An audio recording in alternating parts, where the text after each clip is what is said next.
There are moments when we cannot believe that what is happening is really true. Pinch yourself and you may find out that it is.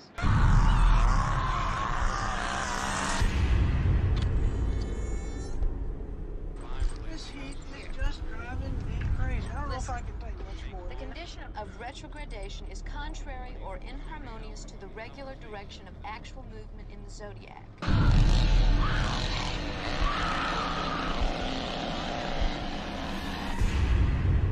The film which you are about to see is an account of the tragedy which befell a group of 5 youths.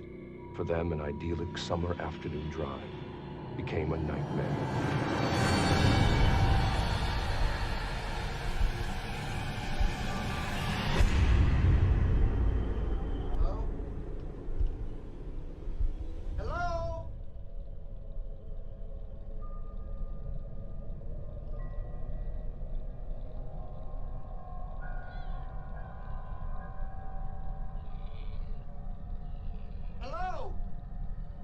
It is all the more tragic in that they were young.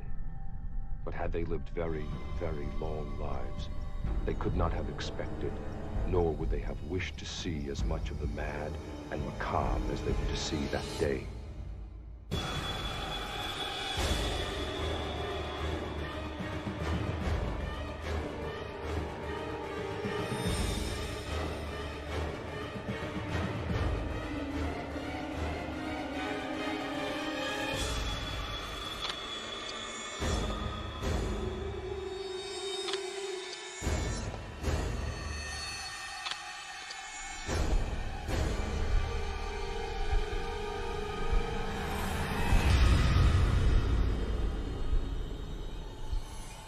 The events of that day were to lead to the discovery of one of the most bizarre crimes in the annals of American history.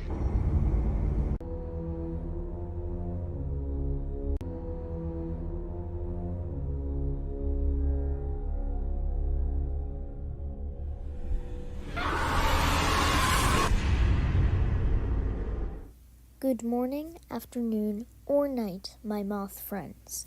Today I will be addressing a very serious topic to moths and discrimination against moths. So, you may know that there is only a butterfly emoji, no moth emoji. And this is a very serious topic to moths. If we have a moth emoji, moths and moth fans alike will feel much better and will not be and will have taken a step closer to not be discriminated against. Butterflies get all the love, and I will now show some moth pictures on screen to show you just how cute moths can really be. Please don't be afraid of moths, like they're just some bug, but think that butterflies are pretty. They get a lot of the attention, and it's really important to us moths that we will get as much as the love that moths and butterflies and everyone has. It is very important to all insects alike. I will put a link in the description for you to sign a petition about adding a moth emoji to get one step closer to moth love throughout the world. Thank you for listening. Goodbye.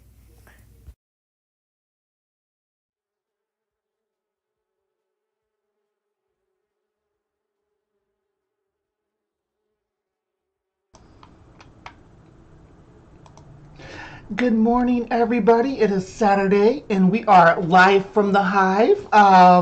9:30 a.m. We'll get started, and I'm so happy to see we already got a full room out here. So thank you so much for popping back in this week. As far as the Aunt Jer, as far as the question about the who's speaking with the moths. Oh shoot, it's not on there.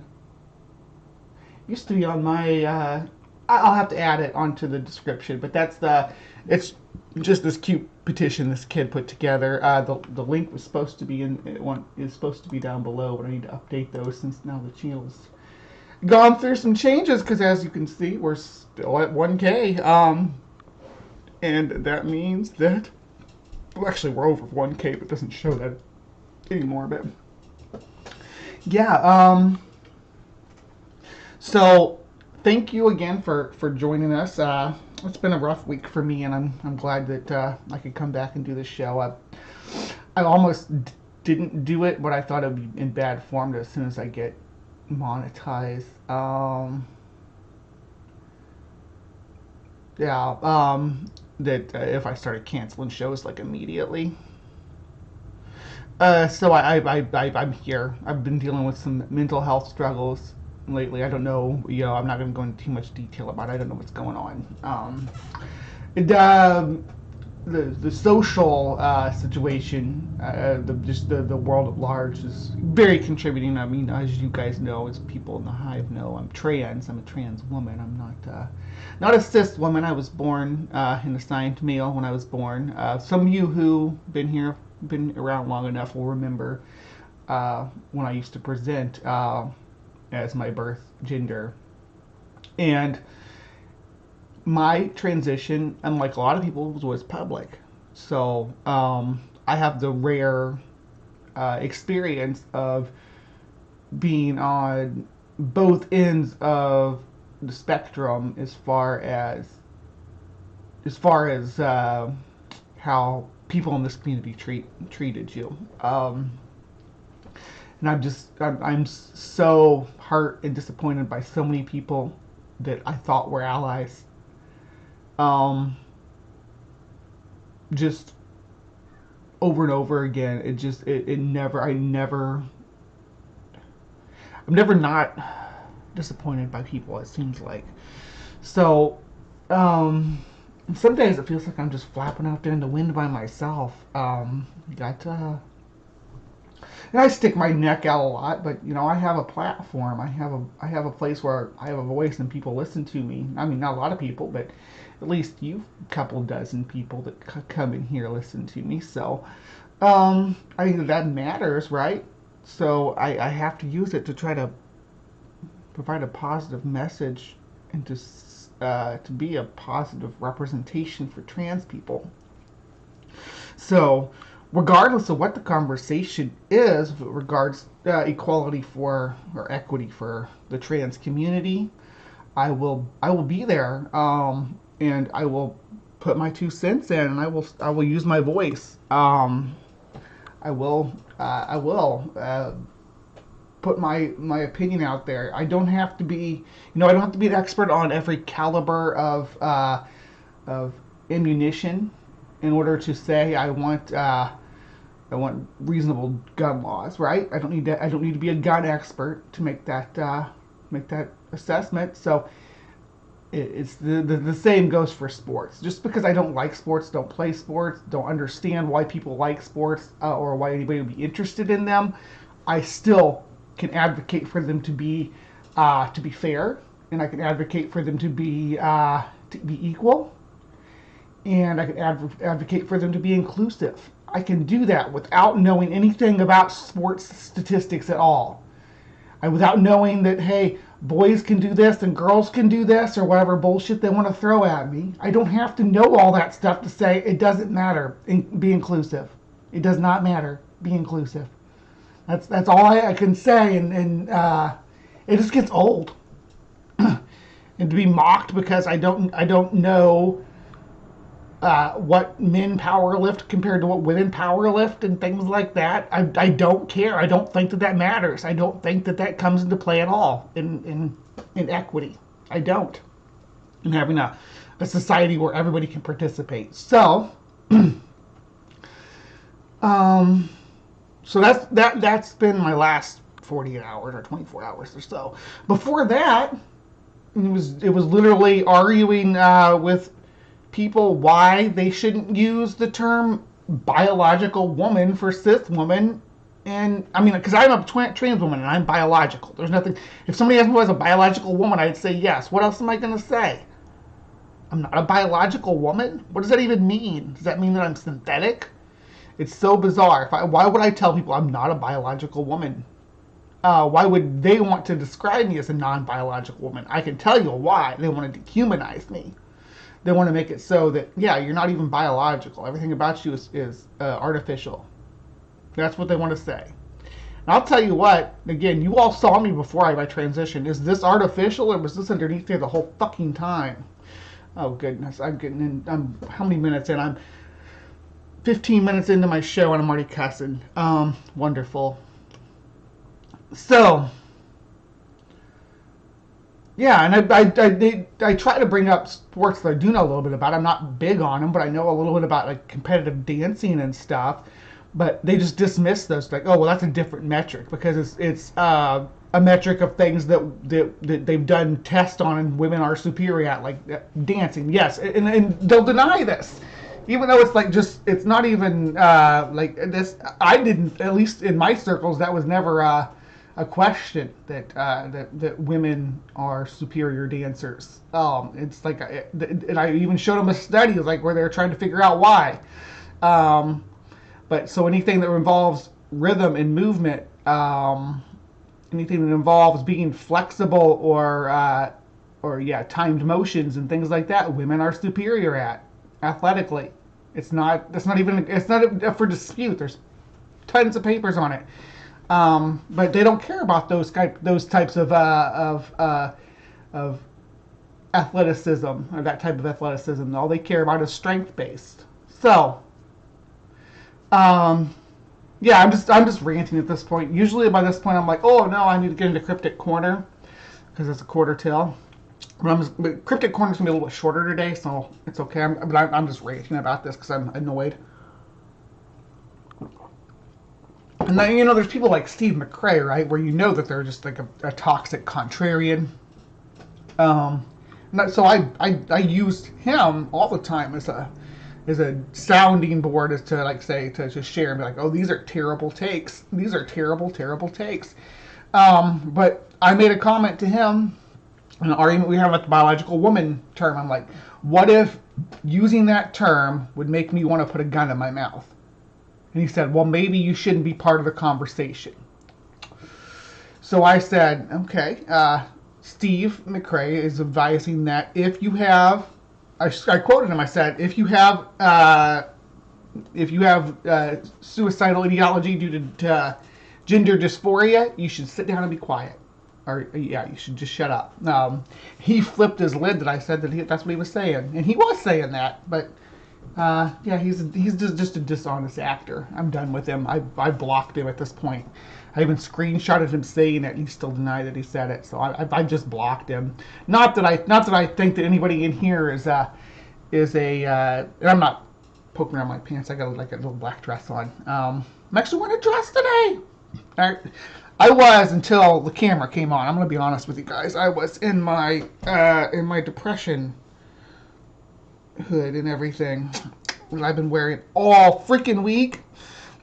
I haven't even been to work this week, which is, I mean, I got for my medical stuff that I'm doing anyway, I got the time, but I hate missing that much work. Oh my gosh, I missed a whole week of work because of this stupid fucking depression. And I'm so tired of feeling this way and just want to be normal again. I just want to, again, when it's been so long since I haven't had these depressive spells that I can't even remember what that's like. It swings back and forth. I'm up and I'm down. When I'm down and down. It's so frustrating.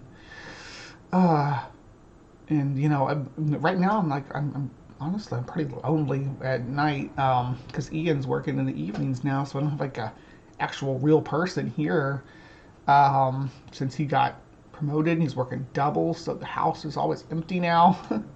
I guess that's what they call empty nest syndrome. I just didn't figure I would start experiencing it before I was 40. Yeah.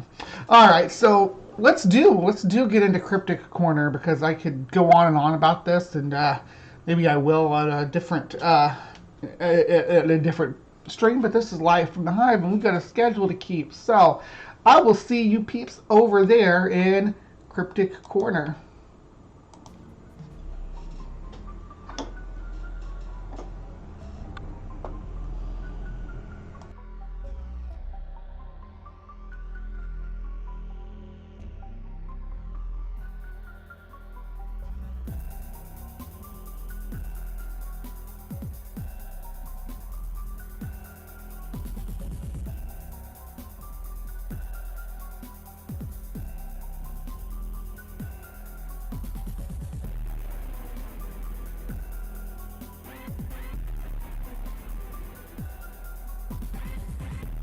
since the very beginning.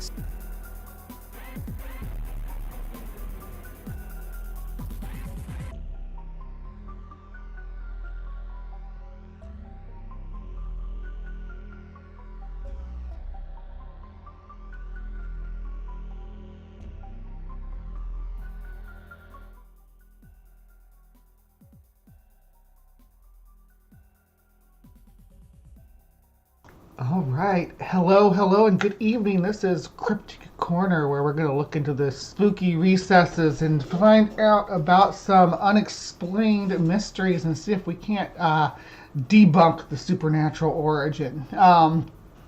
I've covered a lot of topics on this show. We're approaching our 100th episode, if you haven't noticed. We're up in the 90s now. 100 episodes of CryptoCorner. Which has been one of my favorite projects that I've worked on this channel. One of my favorite projects, and that's why out of all the shows that I do, that's why I keep the numbers, the channel episode account on this topic. That's why, because you can have like a huge marathon. Now, some of the earlier episodes are shorter. They're less. Some of them are, I think there's a couple of them that are less than 10 minutes. Just about a picture or a quick little clip or something like that. Just because the more I got into doing this, the more I enjoyed it. But there's always been a list of little things that I wanted to cover that I don't know how well they would stretch out into a full episode. And one of these things came back up recently because I found a video about it. And I'm like, oh my gosh, now I can make a full episode about that without having to... Because if it's something small, like one phenomenon, one incident, and there's no like 10 to 15, 20-minute video about it where I can share with you guys, I have to put in a little bit extra steps on making sure that we have all the bits and pieces that we need. Now, those are my favorite to do because I can, when there's one incident, I can like have a map and stuff. I can pull up Google Maps. I love doing that. I don't know how much you guys care about when I do that, but I enjoy doing it. Pinning down locations and going down Street View and trying to match up where the pictures were taken and things like that. I live for it. I love it. But this type of phenomenon that we're talking about today is not really something you can do that way because, well, it's a global phenomena and it's I don't know, I almost want to say it's unfalsifiable. What we're talking about today is something called angel hair or siliceous cotton. It's generally attributed to being gossamer, but it falls from the sky. It's in association with supernatural events. It's very similar to exoplasm or star jelly, which will be another episode. I almost considered combining those together, but since I have this video, I can actually split it up and we can do an individual video on exoplasm and star jelly independently. So today, though, we're going to focus on the angel hair. I don't know if any of you are familiar with this, and I talked about the book ad nauseum. I used to have this book called Mysteries of the Unexplained. I still have it somewhere, but regardless, one of the topics was Unquiet Sky, and it talked about Skyfall stuff, but one of the topics in there was also angel hair, and there were some pictures and stuff which will be in this video, and we'll see them, but that I always thought was so interesting. And again, there just wasn't enough substance there to sink my teeth into. But we'll discuss some of these topics as we move through here. Let's jump right in, want to? Since we've known about flying saucers in the 1940s. The question really is, will we ever have a moment in our world where this subject of UFOs... I'm going to skip the intro because we're looking at the Roswell crash there. Oh my gosh, I guess I can mention that too. I have a Roswell week scheduled, and it'll be live from the Hive Let me see. Why'd you minimize everything? It'll be live from the Hive.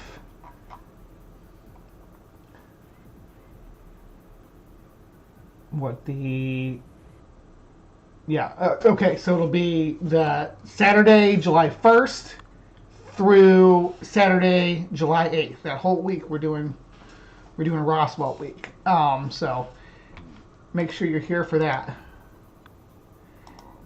All right, where did I? No, the screen went white. Hold on. There you are. Sorry, I hit a thing that made everything minimized. Weird.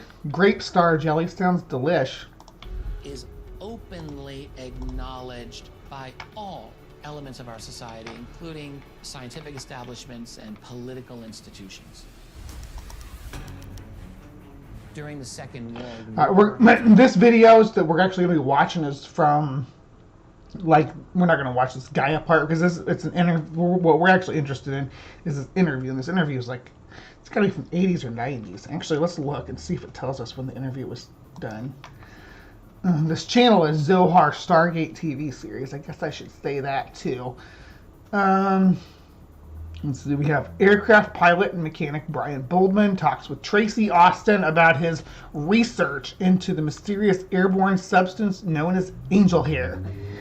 Many researchers believe that the mysterious hair-like threads have a connection with a UFO phenomena.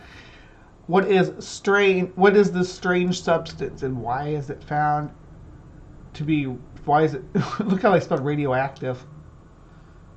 So weird. When was this video taken, though? Because if you look at it, it's like old-timey. Here, we're going to jump ahead. Okay, here we go. Boldman is a licensed pilot and aircraft mechanic. He had his very first UFO sighting in He's a pilot and aircraft mechanic, and he's definitely going to be the go-to on figuring out what foreign substances that look like spiderweb floating around the air are. 1989, and ever since has spent over a decade trying to research and investigate UFOs and its connection to this very mysterious substance called angel hair. This angel hair substance, is it to do with angel hair? Is it really hair of angels? Or is it something to do with pasta and it's not? Absolutely not. This sort of substance you wouldn't want to ingest. As a matter of fact, in some cases, it's been radioactive, so Really? I certainly wouldn't want to eat it. What are the characteristics of angel hair? It's generally snow white, fibrous. It superficially resembles spiderweb. Right. And that's going to be a key point to cling to as we move forward into this interview, I promise. forever, even serious ufologists and researchers have written off angel hair cases as nothing but ballooning spider web. They use spider. Yes. That's going to be important too. Thank you, Ring. Oh my gosh, I forgot to get a water bottle too. I'm going to play our people here. I'll be right back. Spiders use silk to migrate on convective air currents, and so for years and years, that's been the explanation for it. Now, how did you get involved with it, though? Well, apart from your sighting in 89? In 89, right, and I got kind of just frankly bored by reports of nocturnal lights in the sky, you know, anecdotal reports, and there's nothing you can really do with them. I wanted physical evidence, tangible evidence. Okay. Actually, angel hair is a... All right, I'm back. So, sorry, I'm have to minimize like that too, but anyway, so I wanted to clarify something you said about spiders. They don't actually balloon on air currents. They actually use the Earth's electromagnetic field, which will ironically roll into the next topic. So hang in there. I'm a lot of breath. Whew. CE2, close encounter of the second kind, and it is tangible evidence. Here, this is an interesting. Yeah, let's look at this picture. This definitely does not look like it's from ballooning spiders. From this angle and the way that they're presenting it here, but you have to think that it's millions of spiders over acres and acres with gossamer strands. So it's not going to be it's not just going to be like a flat layer, right? And when they get tumbled together, they can actually form bundles.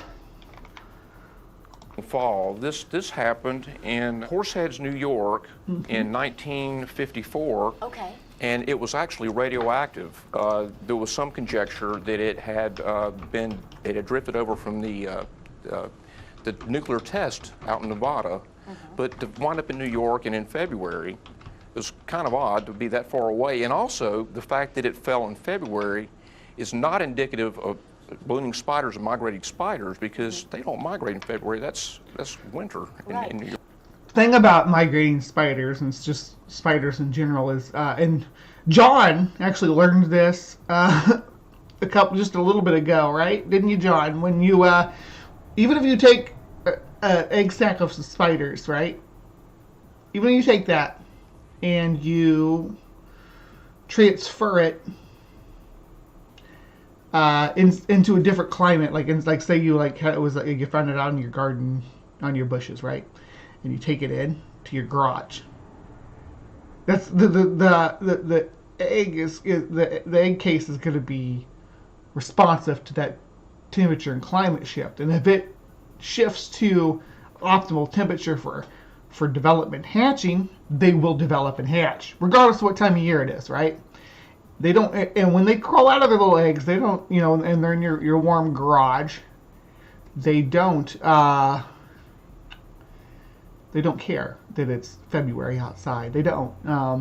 And they will go and follow their instinct and go find a way to get outside and balloon away.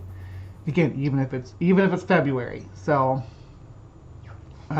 the time of year here can be fairly irrelevant, or even it could even this can naturally happen too. I don't want to give the impression that it only happens in artificial circumstances where the eggs were brought in. It can happen naturally if the temperature peaks just right. Some of the egg cases can, they can be induced to prematurely hatch. Sure. How did that gentleman discover that angel hair?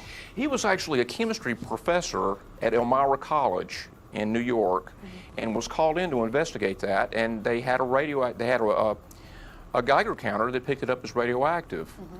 And that's not the only case. We've had cases where it's had a tritium H3. It's weird. I looked for this case that they're talking about with the Geiger counter, and I can't find it, from Horsehead, New York. It's not coming up for me. I looked all over for it. Maybe.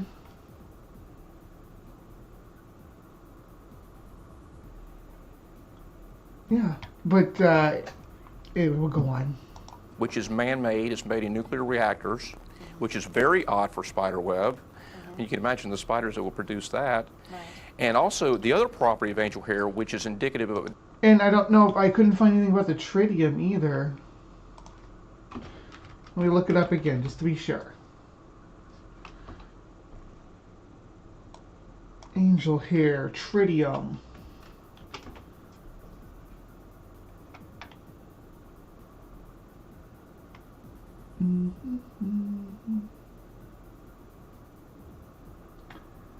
Because you guys remember tritium.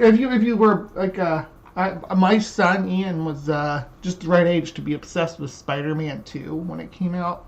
Well, Dr. Octopus. That's what he was trying to get, was the tritium. So it being found in spider webs, come on, you gotta. Not being spider web is the fact that it sublimates. It actually changes state from a solid to a gas, like dry ice would. Right. It doesn't, as an ice cube would, it goes from a solid to a liquid to a gas. Angel hair has been known to vanish upon handling.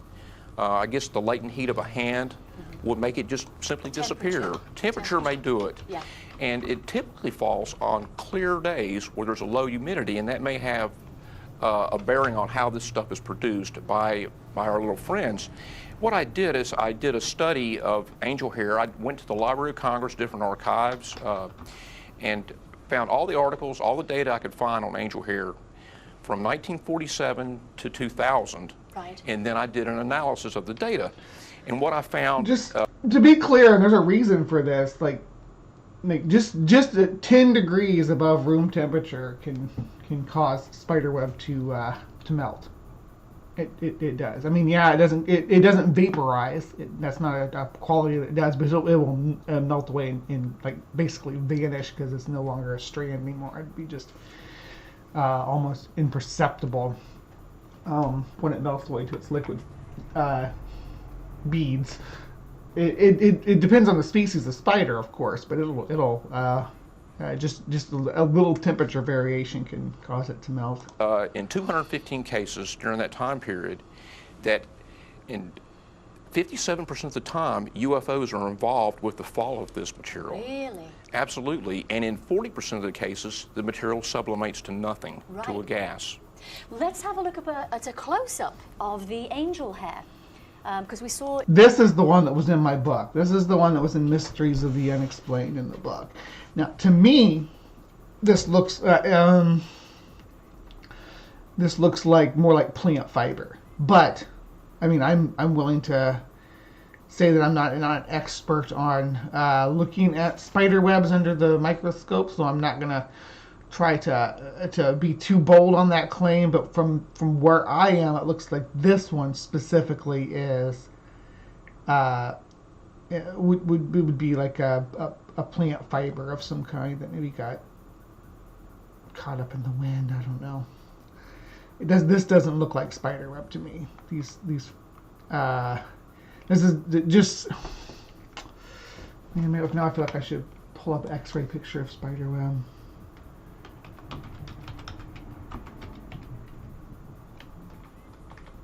Not an X-ray. Like a macro. Let me see. Let's see here. Because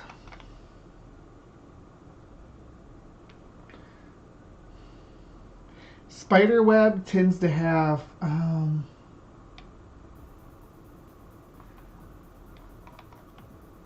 little, cause the way the spinner, like touch points when you look at it real close, where the spinnerets shift it. I'm trying to find a good image and one up close, but nothing quite that close.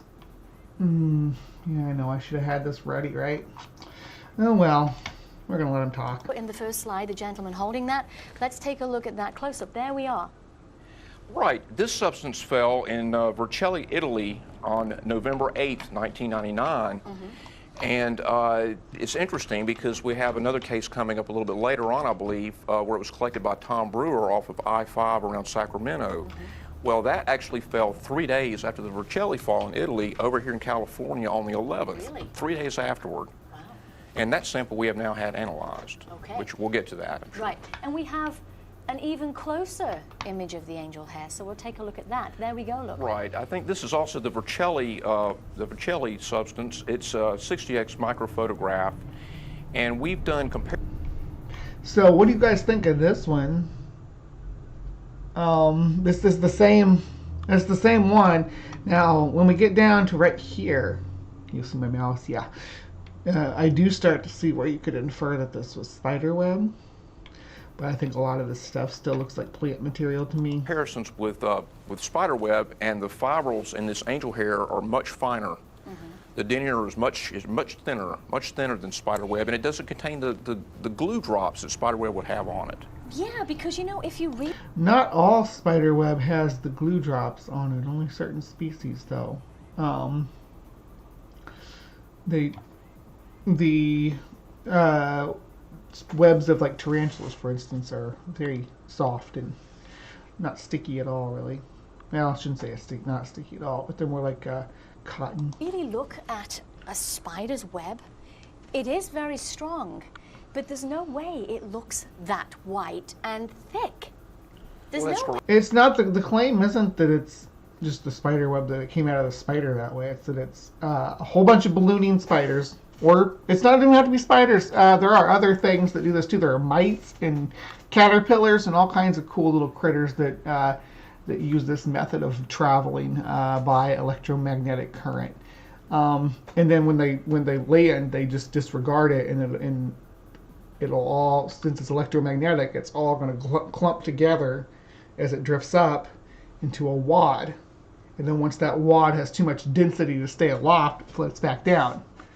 So it's because of the electromagnetic nature of these gossamer webs that when the spider lands where it needs to go and gets ready to crawl away, that they are all going to connect together with each other. Correct. That's correct. It superficially does, and that's what's thrown people off for forever that have researched it.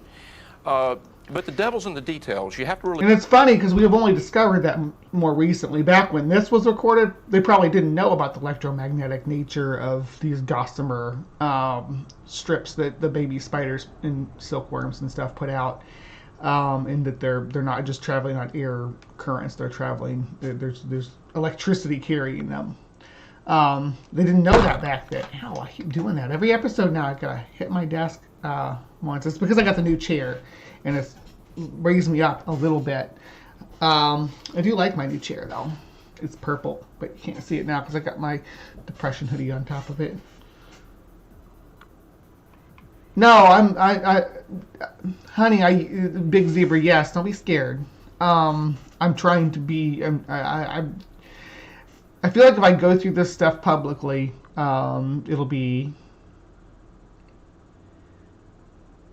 help me not doom spiral. If I present the things that I'm feeling to my friends and loved ones and to all you lovely people in the Hive, then maybe I can overcome the dread and the feelings of oppressing depression crushing down on me. If I'm able to say, hey, this is what I'm feeling, you guys will be like, nah, that's not really happening. It's just your depression. Anyhow, but let's continue on with Angel here. Really look at all the data. The fact is that spiderweb is a polypeptide protein, and a strand of the same diameter as steel, well, the spiderweb is 5 times as strong. But now angel hair, on the other hand, it superficially looks like it, but when you look at the data and you look at the fact that in 40% of these cases, people unknown to each other, separated both by geography and time, have reported the same properties, UFOs overhead, and it's all over the world. This goes back BC? The earliest case I have... So, they keep mentioning that there's UFOs involved. The ones they presented so far, did they say anything about UFOs? I haven't seen... well, the first one he said about the thing zooming off, okay, that one. But the Italian one that he mentioned, the one that we looked at the pictures of, did he mention a UFO there? And then the one in California, he didn't mention a UFO there either. Of course, you know, when you go back this far, it's kind of hard to pin it down exactly as to all the information. You don't have any current witnesses. But the earliest case was, I think, a 50 BC in the Council of Marseille. Right. It was reported there and recorded by historians of the time. Okay. As we saw in that slide there, that's it? You don't tell the story? You're not going to tell the story? You say, oh, it happened in 50 BC. Just believe me. You know, I say what was happening, what was reported, how it was described, and what language they used. I guarantee people back then didn't know about ballooning spider webs being electrified, because you didn't even know that in the 90s when this was made. I think this was made in the 90s. I'm just assuming based again on the quality of the video and the way the people are dressed. It looks like mid-90s to me. Traveling across the sky, and there was a trail left behind it. Absolutely. Now, are there certain UFO types that omit this? Absolutely. During the Absolutely. That's some confidence right there. Hey, Ollie, man. Good to see ya. Yeah, we got new emojis, guys. Check them out. Sandy, show off our new emojis for the kids. This is absolutely, and her asking about UFOs. So most UFOs are going to be planes, right? Most UFOs are going to be planes. Some of them are going to be animals. So anytime you don't know what it is that's flying, it's a UFO. And I don't know of any situation where those are known to, maybe because they're stirring, I don't know. Like, just thinking maybe they're stirring the atmosphere or the electromagnetic currents when they fly over, when like a plane flies over, and it causes the web to collect. That's an interesting thought too. Day is mainly a daytime phenomenon, actually afternoon, and what's mostly associated cool. with it Ollie, are man. the cigars and the disc. Yeah, because I did some research into your research, and basically you were suggesting that discs and saucer-shaped crafts, 32 cases at 44%. That's correct. Globes and sphere-shaped UFOs were 21 cases at 29%. Cigars, 10 cases, 14%, and then other 9 cases, 12%. So the highest there is the discs and saucer-shaped. Why do you think that is? Well, it could be like a different, if these are our little friends from who knows where, it could be like a Ford and a Chevy. You have different makes of vehicles, and this particular make, particular producer, are the ships that produce this angel hair filament. And I have a suspicion that it has to do with different makes and models of UFO is the reason. That's why some of them produce angel hair and some of them don't. Acceleration or propulsion. Because there have been several cases now, not just several, but at least several dozen, where the witnesses have reported when the UFO departs the area, the angel hair falls then immediately following that. Now, is this a daylight thing, Brian? It's mainly a daylight thing. The peak of the sightings is about 1:30, 1:45 in the afternoon. Okay. And the weather conditions? So, like, what if angel hair is the firmament? Like the airplane scraped the firmament from flying too high, and a little piece of it drifted down, and then when it hits the ground, it glitches out and returns to the spot it was scraped off of. Conditions have to be like video game style. Clear. And that's why it's mainly a fall. Actually, you get right down to it. I think that the humidity in the atmosphere is what's really important to produce this stuff. And it could very well be that these ships are, when they're in, say, a heavy, like during the summertime when there's a lot of humidity in the atmosphere, they don't produce it for that reason. Right. There's many fewer cases in the summertime when it's humid and hot. Okay.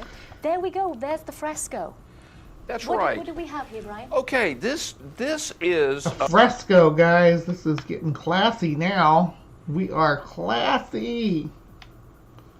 The fellow there, you see with the yellow on, he was Pope Liborio, I'm sorry, okay.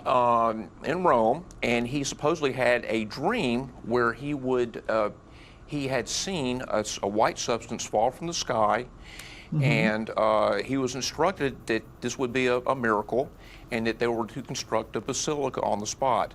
Lo and behold, the following day, on 354 AD, on a hill in Rome, this substance fell. And they have, since then, they built a basilica on the spot. It's the Basilica of St. Mary Major in Rome. And to commemorate this event, they have what's called the Feast of St. Mary Major, or St. Mary of the Snows, rather, on August 5th every year, where they drop flower petals from the balcony of the basilica. So they're celebrating this as some kind of sacred thing. I think so.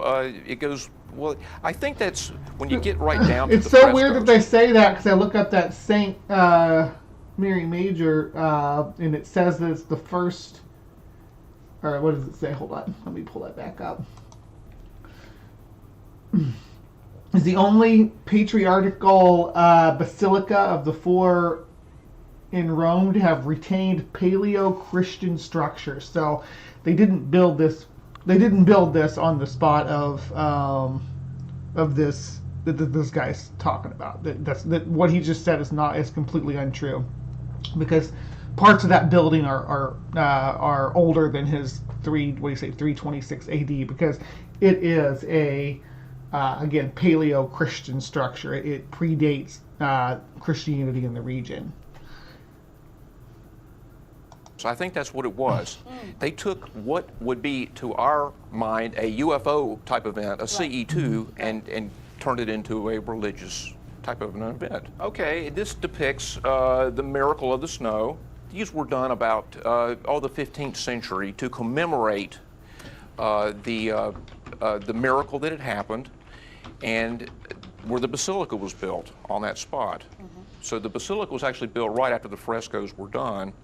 But where the substance fell on the hill in Rome is where the basilica was actually built. And actually, no, he's completely incorrect here. This is a complete false narrative that he's giving. These basilicas or that basilica specifically predates Christianity. So no, they did not build it on the spot. No, just false. Wow, that's quite interesting stuff. I just want to mention, Brian, in some of your research, you actually wrote about angel hair fall times. And you'd put local fall start 6 a.m. to 12 noon. There were 8 cases, That's correct. 14%. 12:01, very precise there, to 6 p.m., 37 cases at 65%. That's correct. 12:01 again to 2 p.m., 14 cases at 25%, and then the average start time was 1:45 p.m.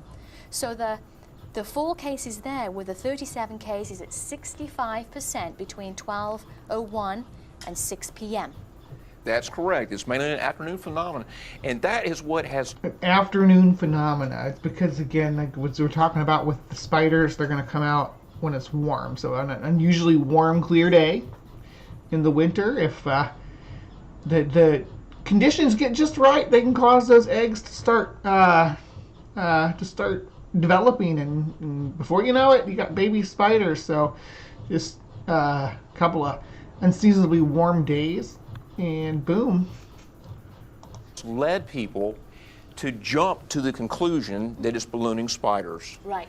Okay, what happens is they pay out their line of silk, they migrate during the day, the morning, and then they alight in the afternoon, and it's...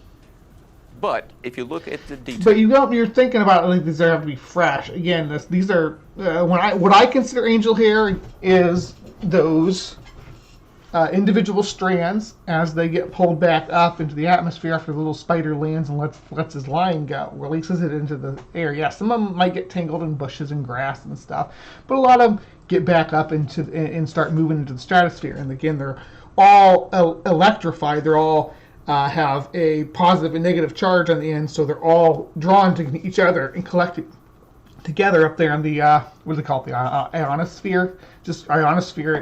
And it's not just spiderweb. There'll be other crap that gets sucked up there too, all gathered together, and probably a lot of pollution these days, which maybe is why we don't find the white ones anymore. But they collect all together, and once they accumulate enough mass, they fall back down to the earth. And people find them, and they're like, "Whoa, this is weird." Okay. And that's just my opinion on what's happening here, based on the latest research on how these spider webs and stuff go. But I welcome any pushback on that. You look at the fact that it sublimates, and you look at the fact that 57% of these cases, from 47 to 2000, involve UFOs. Well, we have a problem. Well, the thing is with ballooning spiders that I can't quite get my head around, Brian, is that wouldn't this ballooning spider have to be native to most countries on the globe? Absolutely. Most countries on the globe, most places around the world have spiders that balloon. It's not just one species. It's not even just spiders. There's, again, ballooning mites, ballooning silkworms, or ballooning just caterpillars in general. Absolutely, and it's been blamed here in the U.S. on a species called Linefidae, which, if I'm saying that correctly, I'm not an entomologist, but that one species is not indigenous to a lot of areas where this stuff has fallen. And there's another very important... Me and PZ Myers did a video about the Joro spider, and there's an invasive species that has made its way to North America here in the last couple of years. The Joro spider, and they do the same ballooning thing. People made it like, oh, giant spiders ballooning or flying from the sky or whatever, and didn't realize that, hey, they're going to be little babies when they're ballooning. You don't hardly even see them. A point about this, spiders also migrate in the spring. Right. And we don't have a big spike in the spring. We have no... Yeah, and October is the month where we get all and these... there again, if you look at October, it's generally a dry month. You know, you have very... It's Halloween spiders. It's special. That's why it's in October. They're trying to decorate the land for spooky season. I love spooky season. I can't wait for spooky season again. Low humidity when these falls happen. A classic example would be a clear blue sky on a fall day. And a UFO is seen, a silver cigar or globes or disc, followed by their either shooting off or doing maneuvers. They don't have to just be departing the area. They could actually be leapfrogging each other. They do all kinds of reported aerobatics, right angle turns, and then the substance falls from the sky. Right. And this also... So they give you like a Blue Angels show, and then they drop their spider web. I'm not here to discuss necessarily what the UFO sightings would have been. I'm mostly just focusing on the angel hair substance itself. I would need more details on the UFO and some time to look into it. Who has the UFO connection? You can see the fellow with the stick or whatever he's doing. He's scraping a spot on the ground where this stuff is. That shows to me is something tangible. Right. So this is something actually there. Yeah, right. Very and real. they had linked it, or the artist had linked it to UFOs in the fresco. Okay. We have some kind of a... I don't know if that's what that tangible. represents, though. Do you think this that's... is something actually there. Yeah, right. Very And they real. had linked it, or the... So do you think that this is supposed to be UFOs? That looks like it's supposed to be like religious figures. Maybe in heaven, above the clouds, dropping angel hair down. Isn't that what that is? The artist had linked it to UFOs in the fresco. We have some kind of a report there, Brian. Yes, we do. This is a Project Blue Book record card for anyone that's familiar. Ooh, Project Blue Book, here we go. Real deal right here, I'll tell you. With Project Blue Book, the Air Force's investigation into UFOs. And there, it had said that this case had happened, actually that case had happened in Marysville, Ohio, and also Union City, Indiana. It was spread out over a wide area. And even though the principal had witnessed a UFO, and I think we have a drawing that he did coming up, Project Blue Book blew it off as spider gossamer, or ballooning spiderweb. Right. And we have there a UFO that shot off, leaving a trail of angel hair 3 miles. I'm going to speed them up just a little bit. 3 miles. The school teachers reported that. Goodness. Is it quite stretchy substance? It is, and as a matter of fact, it's... That's normal for, I mean, sometimes you'll see pictures of people who have spiders that cover just acres and acres of land. It's wild sometimes to see, but it doesn't mean that it's aliens. You know, it's funny, it's one thing when they're like, oh, humans couldn't have been responsible for these structures. It's another thing when they say spiders couldn't be responsible for these webs. It seems to be contradictory, but it can be very strong and tough to break, followed by its complete sublimation to nothing. Right. Now, that's a very strange property. Right. It points to me that that's definitely not a spider web type material. No, I'd say not. I'd say not. And you know what? I have a friend in the UK, as a small boy, found some of this angel hair after a UFO sighting, managed to find a little matchbox, place it inside the matchbox, closed it, hurried off home to show his parents. When he got home, opened the matchbox, totally disappeared. Classic. That's just a classic example. This is what has been reported time and time again. And again, these witnesses are... That's like, yeah, spider web, right? Have you ever tried to pin down a single strand of spider web? separated by continents and time. You know, reported 20 years apart. These people don't know each other, and they report the same things. That's right. Very, very strange, isn't it? It is. I want to just mention here, Brian, a few head scratchers written in the UFO Reporter. The results of analysis by several different professional people are strangely contradictory. That's correct. It is a significant fact that none of the scientists identified the material as the web of a ballooning spider.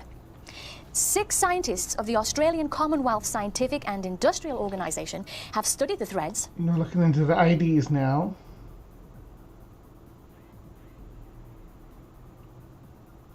Thank you, Sandy. As the threads have a melting quality they are further puzzled.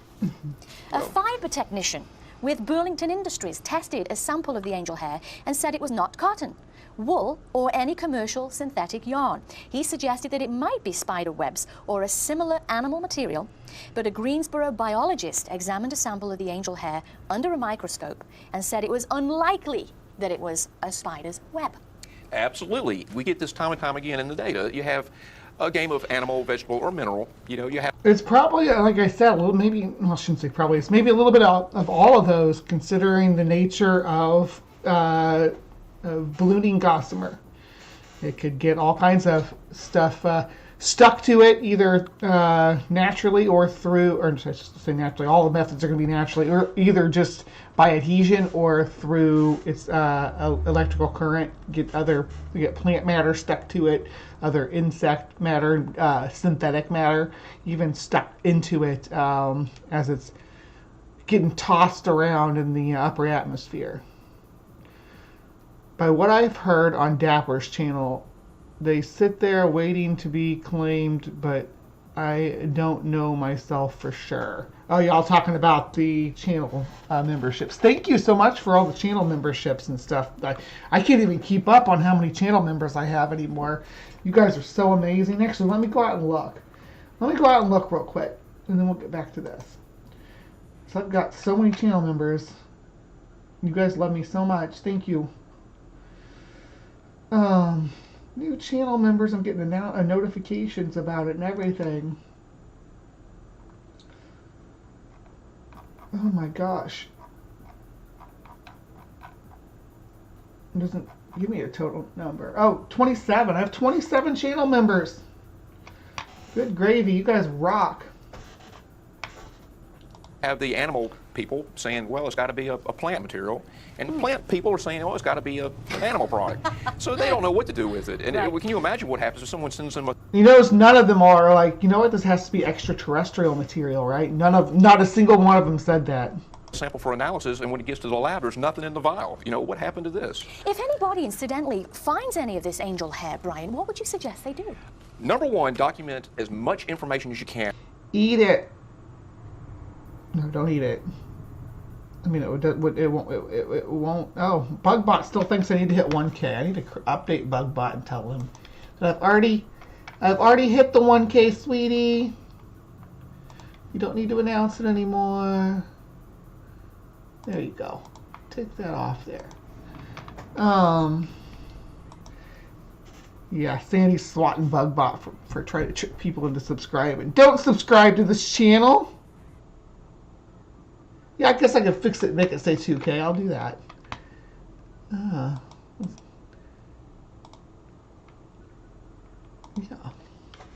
That's a goal. That's a goal, Sandy dear. There we go. Now it'll say 2K instead. No. All right. And if you have a camera, take pictures. I would suggest using a clean, to put it into an airtight container, and this is important, a clean utensil if possible. It's a good idea if you could get something like a drinking straw with a wrapper, collect it with that, because we need clean samples that are not contaminated for analysis. So don't touch it. Do not touch it. Any Put it into the cleanest container in the most sanitary way you can do it, and then we can analyze it. And another thing, to stop sublimation, you can either increase the vapor pressure inside the vessel that contains it, or you can cool it. So I would suggest that people get this stuff in a vial, put it, if you can stop at a convenience store, get a bag of ice, and just shove it right in the middle of it. So and that will help preserve it. Okay, so you would give it that kind of temperature? I would, and ideally we'd want to store it cryogenically, you know, at a very, very low temperature to avoid the sublimation. I suspect that it melts like that because, again, it's been in the upper atmosphere. It maybe has ice crystals on it, making it look more substantial than it is. And then when the icy part, when the icy part of it melts away, and all that's left is the fiber, there's just not enough there of substance to see. But it's important if people get a sample in a sealed container and it does sublimate to not open the top. Because spiderweb can freeze. There's lots of cool pictures of frozen spiderwebs that you can find around. Top of the lid, because that's just going to let the gas out. If they keep the gas in, we can do gas chromatography on it and get an analysis that way. We have another report there. Okay, this is the one I mentioned where the principal over the schoolhouse in Ohio saw the thing shoot off and it left a 3-mile trail. Well, that's the one that Blue Book said was nothing but spider gossamer. But however, the principal drew that sketch in the Blue Book report. Right. Okay, this is also the Marysville case. This is a news clipping, and I'm not sure of the exact paper here, but that a teacher's say flying saucer left up. That report right there, that newspaper clipping, talks about the odd sublimation. cobweb and tree.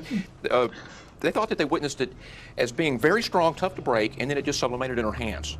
Really? So we have this property again and again and again. So in most of the cases when people have had the UFO sightings, they have seen a craft, and then they've discovered the substance. Has there ever been a situation where a craft hasn't been witnessed and the material's been placed there?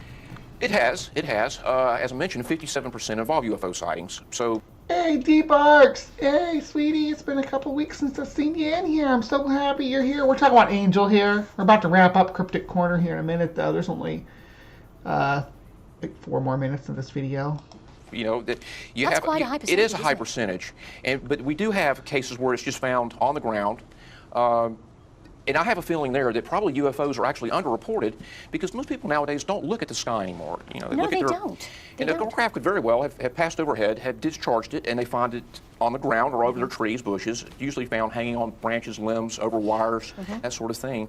And there had been a UFO. I think there's more eyes on the sky now than there's ever been in entire human history. I'm not sure what he's talking about, but there's more cameras out in the world documenting what's going on, pointed every direction you can think of. Every local news station has radar now. It's really it's never the noisy sky has never been so well documented throughout human history as it is right now. So I think the UFO is probably underreported. Right. There's the Whitsitt That's the Whitsitt case. The gentleman, the principal, is H.D. Lambeth. The child all the way to the left there, pointing to the sky, is the insurance salesman I was mentioning. Right. He lives in Greensboro. So how many people in that case actually got to witness the angel hair? Well, you had, as I mentioned, the school teachers, the principal, and all the children, at least most of them, So a class that I of children found. is about, what, 30 children? It was about 60 of them here that 60? day. And they were so excited by this, what they had found, that the principal said, oh, well, school's over with. You know, they wouldn't stop talking about it, they wouldn't settle down, so we just missed school. Oh, wow. Another interesting thing about that is he had taken a sample, put it in a piece of construction paper wrapped up inside of his wallet and one locked in a filing cabinet in the school, and only he and one other person had the key to that. Well, both samples vanished, and he doesn't know what happened to them, where they went. Really? Now, civil defense was involved, but I'm not going to draw any connections there. So the actual... The conspiracy. It's the conspiracy. Yeah, interesting sample stuff in with the the paper, spider the whole thing? electricity. The whole Absolutely. thing, the construction paper, the sample inside the locked filing cabinet vanished as well. Right. He doesn't know what happened to it. And this again is Whitsitt. This is, you had mentioned the Burr Mill lab people not knowing, you know, the animal, vegetable, mineral thing, and this is simply an article that mentioned those facts. Everybody seems so confused about this angel hair phenomena. They don't know which way to go with it, do they? Absolutely not. Which way would you go with it? It is a weird phenomena. Again, what I'm presenting here is just my theories too from natural origins that could cause it. But I think with what we know about the nature of these, these little gossamer strands that the spiders balloon on, we can make some informed speculation, I guess. Informed speculation on what's going to happen when they're in the upper atmosphere, right? All right.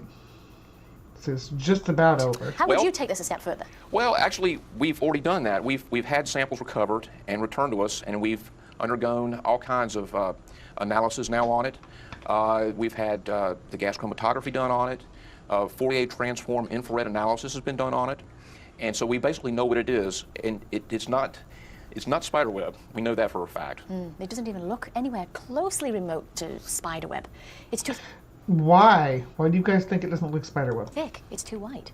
Well, absolutely, and you don't have. What color is spiderweb supposed to be? I have a whole lot of spiderweb behind me, and all of it is about as white can be. It doesn't get much whiter than the white spiderweb that spiders make. I have some right here. It's really white. Here. Oh, white spiderweb, all white. And this little precious baby just molted.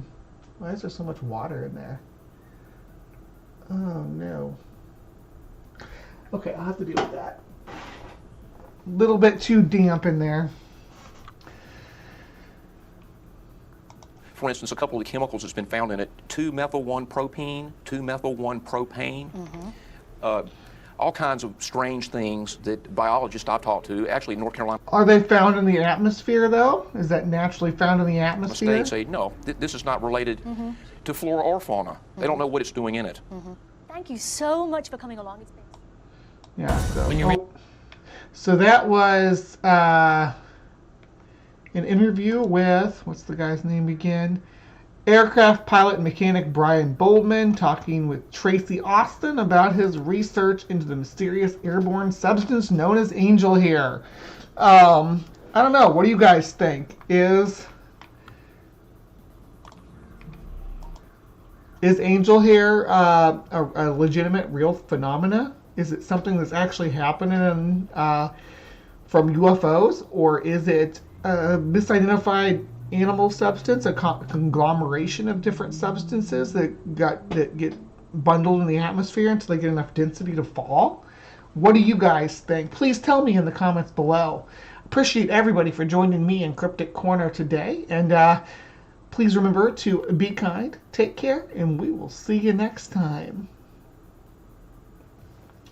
All right, live from the Hive crew. Thank you so much for sticking with me through Cryptic Corner. We're going to be moving over into CreationWatch now.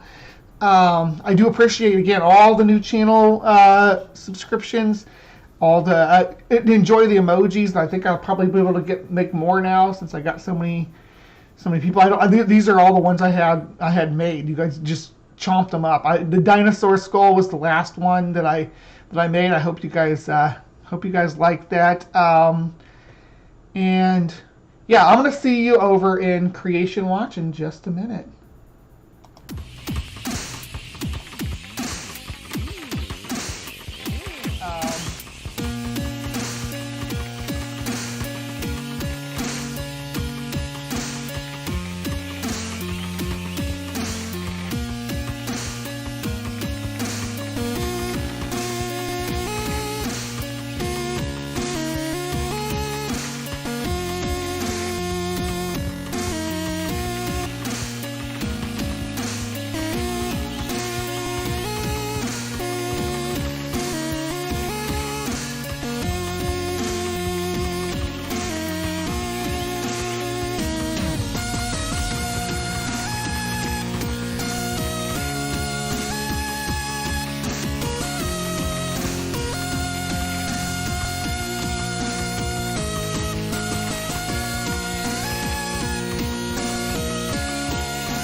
Hey, Matt Powell, remember us? Robert and me, remember the studio? This is where you ran away, remember? And you didn't only run away, you decided to cancel a show with Jackson Wheat that you had the day after that, and a few days after that, you posted that you would never go on an atheist channel ever again. We made that happen. We scared you. Didn't we, Robert? I mean, must have been. Absolutely. You ran, and Matt, I still remember it was right before the kickoff of the show. You asked me and Peter, hey, are either one of you homos? Now, not only was that totally irrelevant, I remember asking you, do you know what a bear is? And the first thing you did was talk about what's in the zoo.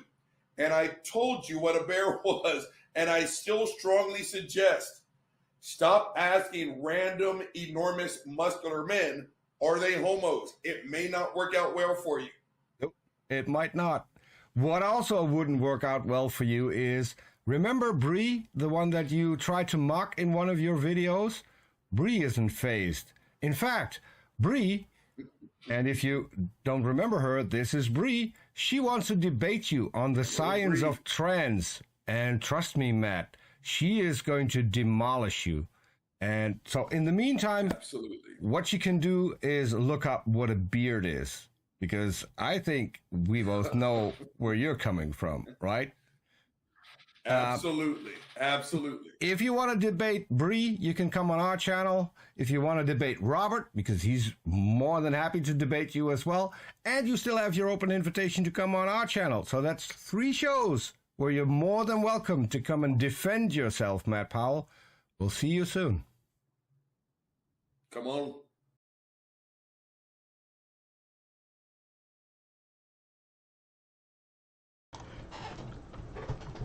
Thank you for calling,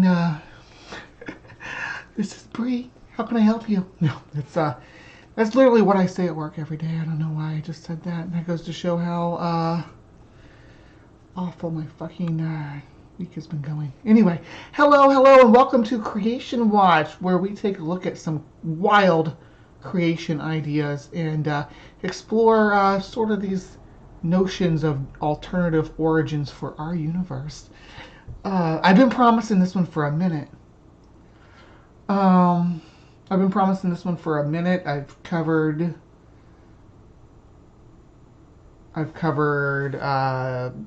obviously the young Earth creationist model from the Abrahamic belief system. I've talked about flat Earth ad nauseum. Well, we continue to do so. But I keep promising this reference to the electric universe hypothesis, right? Or whatever you can call it, hypothesis. Anyway, and I keep putting it off because it's, honestly, it's kind of boring to me. But we're going to talk about it today because I found something exciting just that's confirmed. So this is magnetic reversal news. These are electric universe people. Let's look at their channel real quick before we get into the video. What kind of stuff they got talking about? Magnetic excursion and evolutionary leaps, talking about that. Ancient Egyptians and the Grand Canyon. We've been there before, so they talk a lot about a lot of the stuff that we see on CryptoCorner, right? But then they have the pole shift stuff and all that. There's a lot on here about volcanoes and earthquakes and stuff, and how and how they are caused by electrical discharges and things like that in the atmosphere. The destruction of Atlantis is blamed on the electric universe. So all of this, it's tying all of this supernatural phenomena into electric universe crap. Like the Younger Dryads is a point of focus on this channel. They like to talk about. They talk about geomagnetic reversal a lot on this channel. And mound builders, for some reason, tend to be prominent as well. But let's give them a go, though, because recently they decided that the James Webb Telescope just confirmed electric universe theory. So I'm here for it. Yeah, Numenor, mispronounced Numenor. The James Webb Space Telescope has been breaking all boundaries, blowing minds since the first images have come out just a few weeks ago. Pushing limits of astronomy and astrophysics into new realms. literally the edge of the universe. Or is it? According to the pictures, it's not the edge of the universe. It's just the beginning of the unknown. Mm-hmm. So much and out a new there, discovery, babe. new observations coming out just the other day are no different. Now, the James Webb Space Telescope images showing mysterious, oddly shaped rings around a distant star called WR140 leaves astronomers a bit puzzled, with one astronomer calling it bonkers. Now, the JWST, or the James Webb Space Telescope, observed uniquely shaped rings around a distant star in an image shared by citizen scientist Judy Schmidt. That does look so cool, though, doesn't the it? boxy Look rings at that. around the star in the constellation Cygnus, called WR140. That's 5,600 light years from Earth. Mark McCalgrian, a member of the James Webb Space Telescope Science Working Group, initially said, well, that's bonkers. It Just for looks some like context, WR140... It looks like a comic book character using their psychic powers. I don't know if you all ever read comic books when you were a kid, but like whenever a character has like psychic powers, that's how they would show it. Like if they were like reaching out to like communicate with someone, they'd go like put their fingers on their temples and it'd go boom, boom, boom, especially like Professor X and stuff. That's what it looks like. So we're getting psychic messages from this distant star. 40 is a Wolf-Rayet star. These are massive, very luminous, and tend to be surrounded by dust that can be shaped into strange shells, according to this team. But that's really not how they describe them. Now, according to the team, and I quote, "Nope, I don't know what this is. Some kind of spiral nebula around WR140. I'm sure we'll find out more later," according to Schmidt.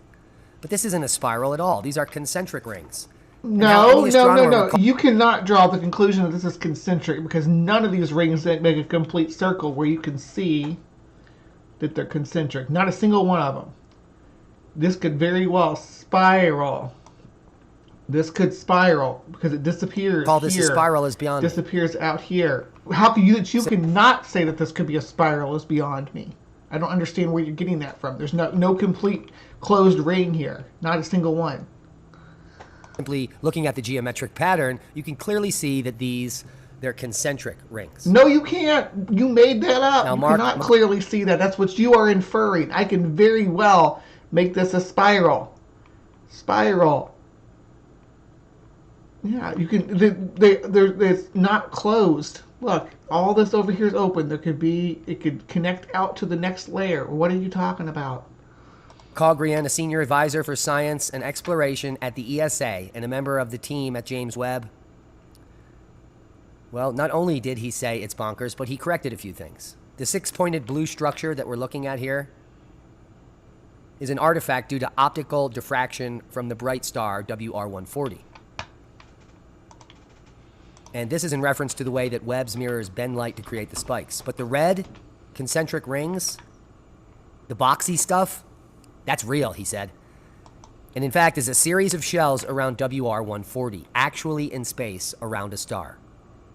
Now, McCalgrian noted that WR140 is a Wolf-Rayet star, which eject much of their hydrogen into space and tend to be surrounded by dust that can be shaped into strange shells by a companion star. Now, many of you, if you've ever heard of the Sapphire Project, have seen this exact form in the lab being created in a containment unit by the Sapphire team. And we're going to end tonight's video on some of that information. Because what the James Webb Telescope is showing us in these images and proving is that the universe is electric. Before I do have some. I'm not again. Astronomy is by no means something I'm versed in. Hold on, just a second. Yeah, babe.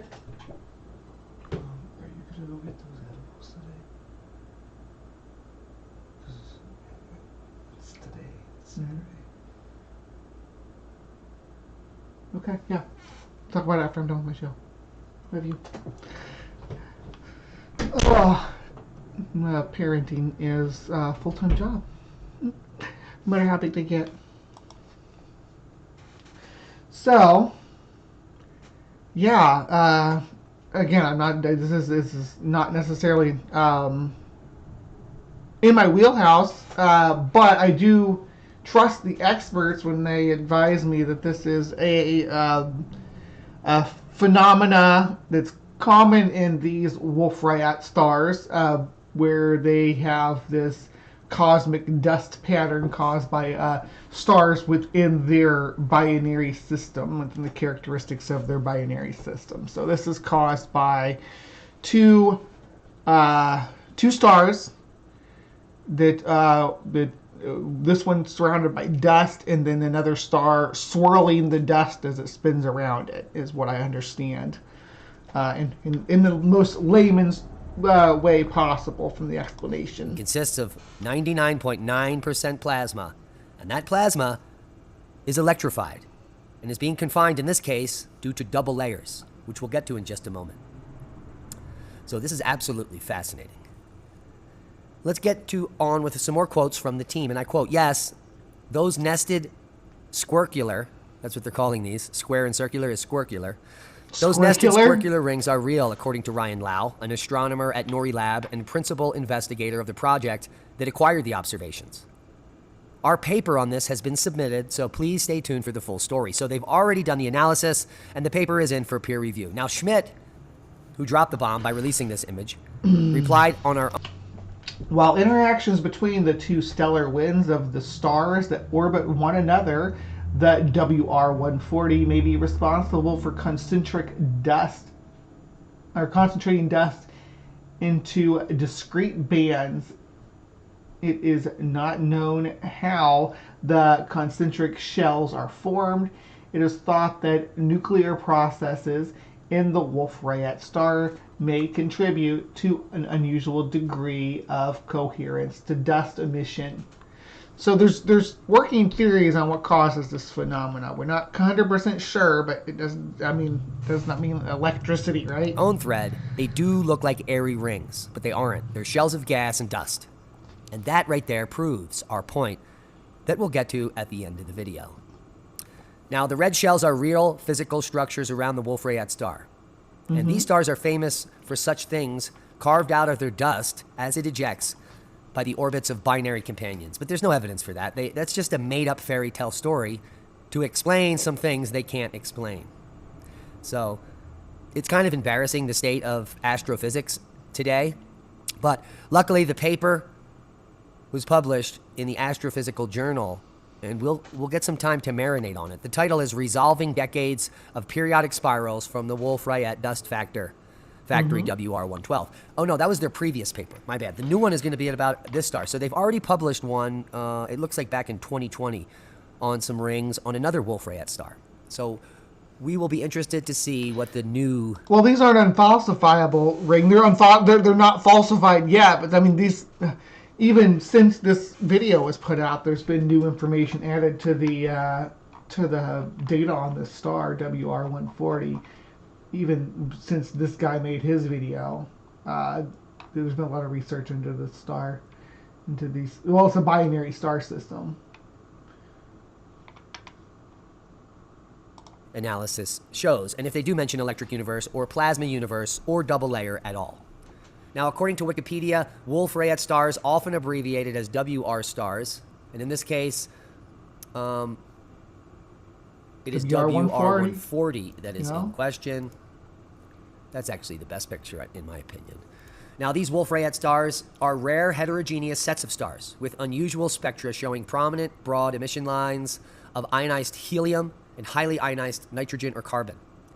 The spectra indicate very high surface enhancement of heavy elements, depletion of hydrogen, and strong stellar winds. The surface temperature of known Wolf-Rayet stars range from 20,000 Kelvin to around 210,000 Kelvin, hotter than almost all other kinds of stars. They were previously called W-type stars, referring to their spectral classification, but they're just electric stars, like all stars, and in this case, very powerful. There's no such thing as an electric star, at all. I have some brilliant people in my peer group that do have real certification in this type of field, and I could name people. Of course, you all know Pale Blue Mama, aka Mama Atheist Astrophysicist. Jason Torn is also a physicist, and who else do I know that study this stuff? I know Leo Felius is an autodidact in this field. So, yeah, there's no such thing as an electric star, as far as I know. Full electric stars. And astronomers are freaking out, and it's not because of the concentric rings, but the rectangular shape. That just it's bizarre. Shows you something about the state of astrophysics. Now, in fact, what we are witnessing are double layers. These are structures in plasma that consist of two parallel layers with opposite electrical charge, and the sheets of charge cause a strong electric field and a corresponding sharp change in voltage. Now, hold on. So, plasma does not mean electric. You're conflating here. You're conflating terms. The sun is plasma. It's not electricity. There's gases and anyway. Multiple rings. 7, 11, 9, and in this case, a lot. 1, 2, 3, 4, 5, 6, 7, 8, 9, 10, 11, 12, 13, 14. There's at least 18 visible. Now, these double layers correspond to sharp change in voltage or electrical potential across the double layer. Ions and electrons which enter the double layer are accelerated, decelerated, or reflected by the electric field. And in general, double layers, which may be curved rather than flat, separate regions of plasma with different characteristics. Okay. Double layers are found in a wide variety of plasmas, from discharge tubes to space plasmas to Birkeland currents, supplying the Earth's aurora, and are especially common in current-carrying plasmas. I know I'm letting him talk a lot, but I'm trying to understand what his point is about this, because a lot of it he's just explaining like basic physics stuff, and then he just like throws in some like wild claim about like, oh, the stars are electric. It's electric star, like all stars, just out of nowhere, and it doesn't correspond with anything he's saying. Most of the information he's giving, as far as I know, seems to be correct. It's just the conclusions he's drawing from them, like making the inference that this is double layer phenomena, when I don't see any evidence of that. Paper in 1982 showing observations of double layers and solitary waves in the auroral plasma. So it's well known. And there has even been a team, the Sapphire Project, which consists of many scientists that have to do with the Thunderbolts Project, but scientists specifically that are working on plasma physics, plasma cosmology, and the electric universe model. Dude, but like that's not. But they know that this isn't plasma, though. They said if you read the paper, just go out and read the Wikipedia article. It puts it in nice layman's terms for us all. It's dust. It's rings of dust from a binary star system. It's not plasma. And before we get into this video, remember what this looks like. Because the team had no idea what they would witness when they turned on their quote-unquote artificial plasma sun at the Sapphire Project. Inherently unstable and not yet producing electricity. Sapphire is a medium-temperature plasma reactor, currently producing a controllable stable plasma, which can be generated at will and run continuously over extended periods of time. Sapphire produces no environmentally dangerous or detrimental side effects. Self-organizing systems are a natural process occurring throughout nature. I guess he's claiming that this Holy is macaroni. phenomena. That looks like the image we just saw, only with a triangular, tricircular. I just see it's a circle, though. Beautiful. Sapphire forms its own electromagnetic containment field into a self-organizing plasma. It uses hydrogen, the most abundant element in the universe. Okay. Now remember the Wolf-Rayet star also uses hydrogen? Like that, and it doesn't look anything like this. All the rings are spaced and everything. It doesn't look like dangerous or detrimental side effects. So let's just look at some of this self-organizing double layers here. Self-organizing systems are a natural. These are the self-organizing double layers from the Sapphire project. 1, 2, 3, 4, 5, 6 shells. You can see how the shells are decreasingly dense as we travel out from the main anode here. The plasma shells have less and less density. And this is all thanks to the Sapphire team that we can see images like this that are extremely important because we're now witnessing them thanks to the James Webb. That's not the same thing. And we can also notice the same feature of doesn't look the same. Doesn't like the space. Like look, there's persistent or consistent spacing between each layer here. It's all the same. Whereas the other phenomena that you were pointing, the layers got wider as they went out, as they rippled out. These layers are consistently spaced. The dust, and that's why they know that this is actually physical dust. It's not a plasma pulse or whatever you're trying to claim here. Less and less density as we move out from the center of the anode. Holy macaroni. If you don't know about the Sapphire project and their plasma reactor and their self-organizing plasmas, well, I get that you think these two phenomena look similar, and I can understand why you're saying that, but it's circles within circles, yo. Not even, or you're saying the one's a square and one's a triangle, so it's not even the same shape within shapes. It's shapes within shapes is not. It's not the proof you think it is, sweetie. Please watch the entire video. Process occurring throughout nature. Sapphire forms its own electromagnetic containment field into a self-organizing plasma. And not self-organizing systems are a natural process occurring throughout nature. Sapphire forms its own electromagnetic containment field into a self-organizing plasma. Just like the Wolf-Rayet star 140. No, it doesn't look. And now we're confirming it. We're confirming that electrical phenomena are not new. Electricity is present wherever we find plasma. So why wouldn't it be present in the universe? That's what I'm asking. And the fact that all these old fogies and even new students in astrophysics and plasma physics are still being taught the standard model of cosmology is almost embarrassing because it is 100% outdated and debunked at this point. Because we know because of your personal pareidolia about plasma and looking like concentric dust rings. I don't think so. And I don't know that people are arguing that there's no other that there's not electricity in the universe. No one's arguing that. We see lightning elsewhere besides Earth. We see electrical phenomena elsewhere in the galaxy besides Earth, right? It's not just here. So no one's denying that there's electricity out there. What we're denying is that the suns are giant plasma. Like what do they call those plasma balls? Like you put your fingers on. Like the sun. That's not what the sun is. It's not how the sun operates or functions. It's not how any star operates or functions. And it's it doesn't. Doing videos like this doesn't make the case that you think it makes. This makes the case that actually making videos like this hurts your credibility because you'll make claims like that this and this. Oh, where was it? And that. No, where is it? Shows it on the. Yeah, this. And this look the same, and they don't. They just don't. I'm not. I'm not convinced. But yeah, that was some Electric Universe that I've been promising.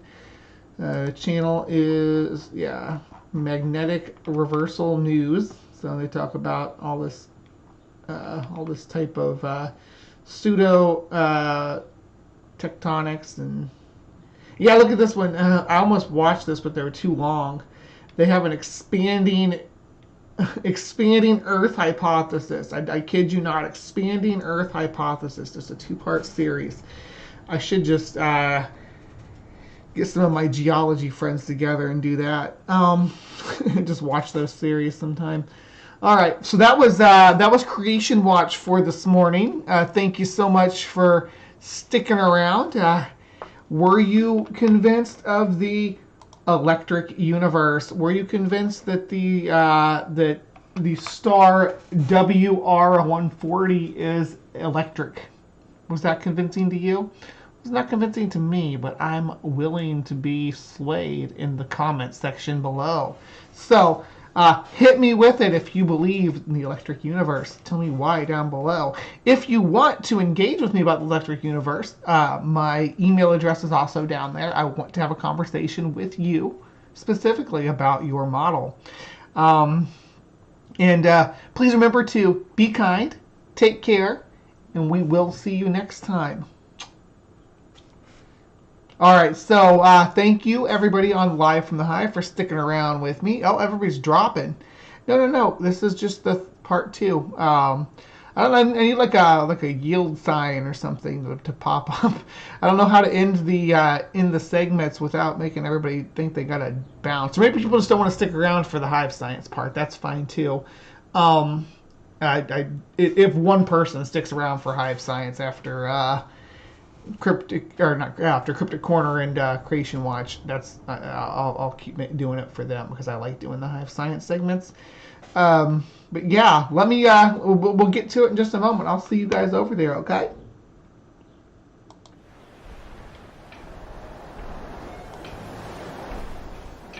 This legend raises a lovely problem. How does it come about that the face of a warrior is cut on the carapace of a Japanese crab? How could it be? The answer seems to be that humans made this face. But how? Like many other features, the patterns on the back or carapace of this crab are inherited. But among crabs, as among humans, there are many different hereditary lines. Now, suppose purely by chance, among the distant ancestors of this crab, there came to be one which looked just a little bit like a human face. Long before the battle, fishermen may have been reluctant to eat a crab with a human face.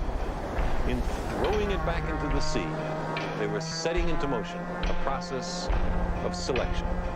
If you're a crab and your carapace is just ordinary, the humans are going to eat you.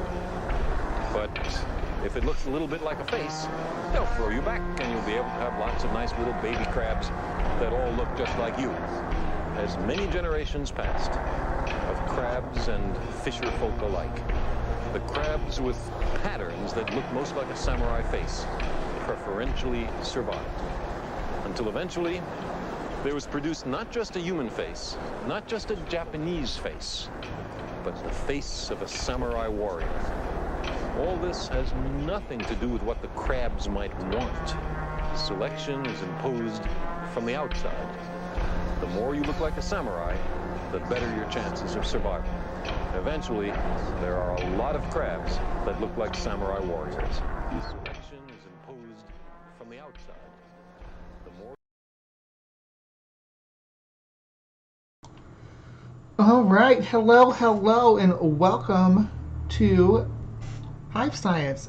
Today we're looking at some strange science,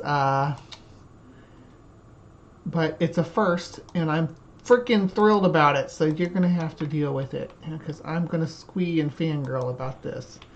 Hold on. So we're gonna first things first. We are going to.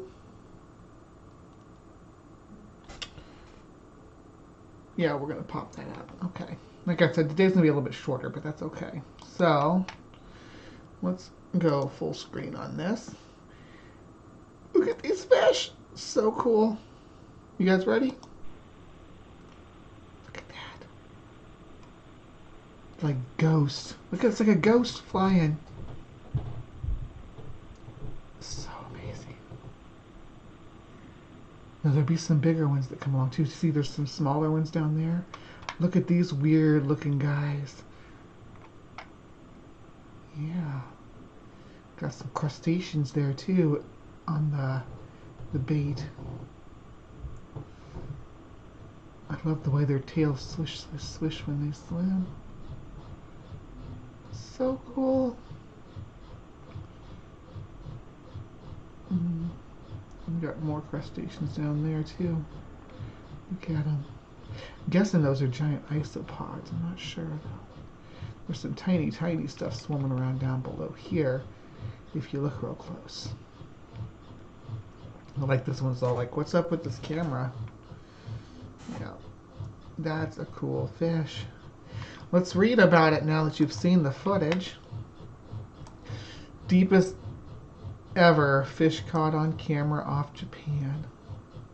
Scientists have filmed a fish swimming at an extraordinary depth in the ocean, making it the deepest observation of this nature that has ever been made. The species, a type of snailfish in the genus, here we go, Pseudoscience, was filmed at 8,336 meters. That, my boys and girls, is 27,349 feet. So that's basically like Mount Everest upside down. Pretty dang close to it. It was filmed by an autonomous lander dropped into the Izu Ogasawara Trench south of Japan. The lead scientist said that snailfish could be at or very close to the maximum depth that any fish could survive. The previous deepest fish observation was made at 8,178 meters further south in the Pacific's Marianas Trench. The discovery thereafter beat the depth record by 158 meters. If this record is broken, it would only be by minute increments, potentially by just a few meters, Professor Alan Jameson told BBC News. The University of West Australia deep-sea scientists made a prediction 10 years ago that fish would likely be found as deep as 8,200 meters to 8,400 meters. A decade of investigation around the globe has confirmed this. The juvenile Pseudoscience was filmed by a camera system attached to a weighted frame released from the side of a ship, the DSSV pressure drop. Bait was added to the frame to attract sea life. Although a specimen was not caught to fully identify the species type, several fish were trapped slightly higher above in the water column in the nearby Japan Trench at nearly 8,022 meters. Then again, were snailfish Pseudoscience Belayavi and set the record for the deepest fish ever caught. These are not the ones that are actually on the camera, but are on the film. These are just ones that of the same species and what they look like. You got a smaller, I believe, juvenile and then an adult.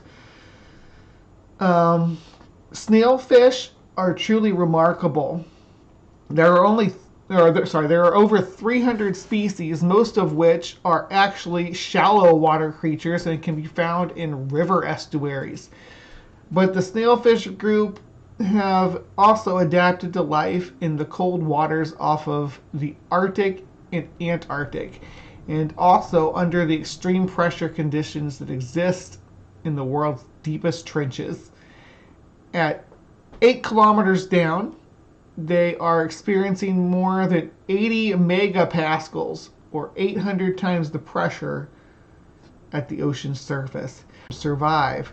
Not having a swim bladder, the gas-filled organ to control buoyancy that is found in many other fish, is an additional advantage.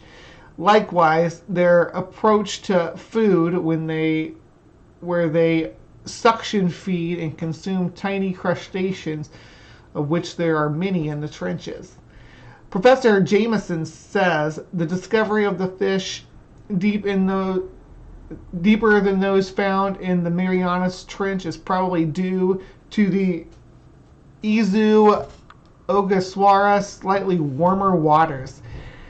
we predicted the deepest fish would be there, and we predicted it would be a snailfish, he said. I get frustrated when people tell me we know nothing about the deep sea.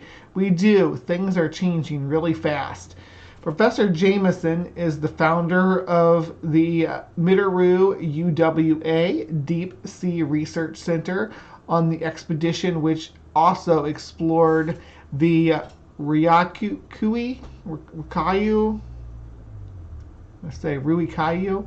Trench. Is that right? Somebody help me. He worked with a team from the Tokyo University of Marine Science Technology. The DSSV pressure drop and its crew-capable submarine limiting factor were used by the American adventurer Victor Vescovo in 2018 and 2019 to visit the deepest parts of the Earth's 5 major oceans.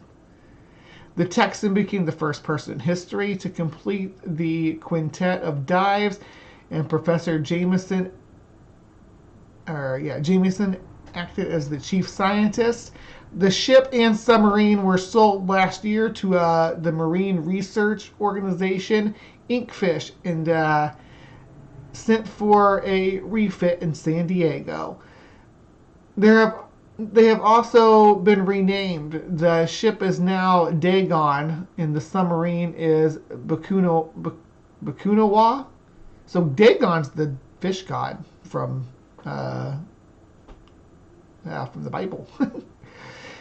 And we'll head back out to sea again in June with Professor Jameson again acting as the chief scientist. Professor Jameson, who was born in Scotland, is credited with discovering not just the deepest fish in our oceans, but also the deepest octopus, jellyfish, and squid.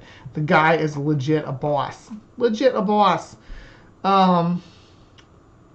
So yeah, that was some strange science news. Got these alien-looking guys right here. Let's see if we can, yeah.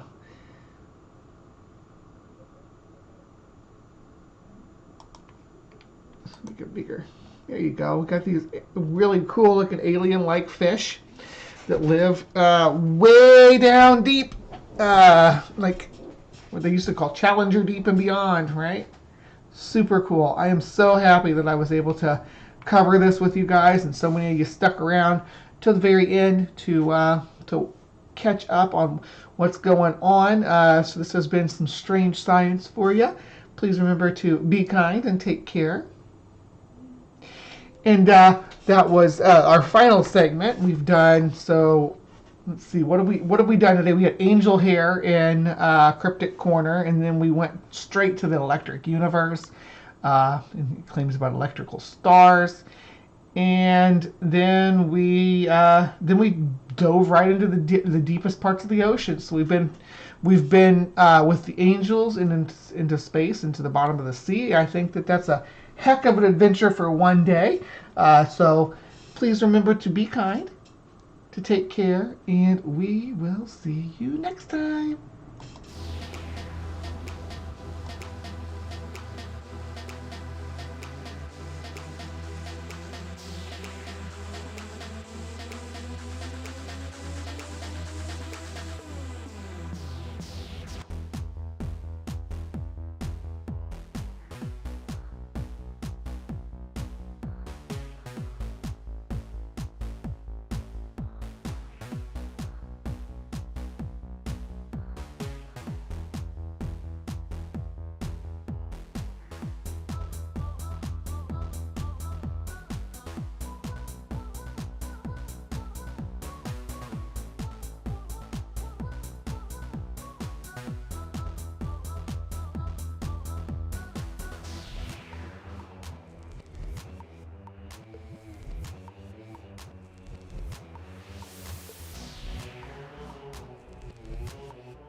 I get knocked down, but I get up again. You're never gonna keep me down. I get knocked down, but I get up again.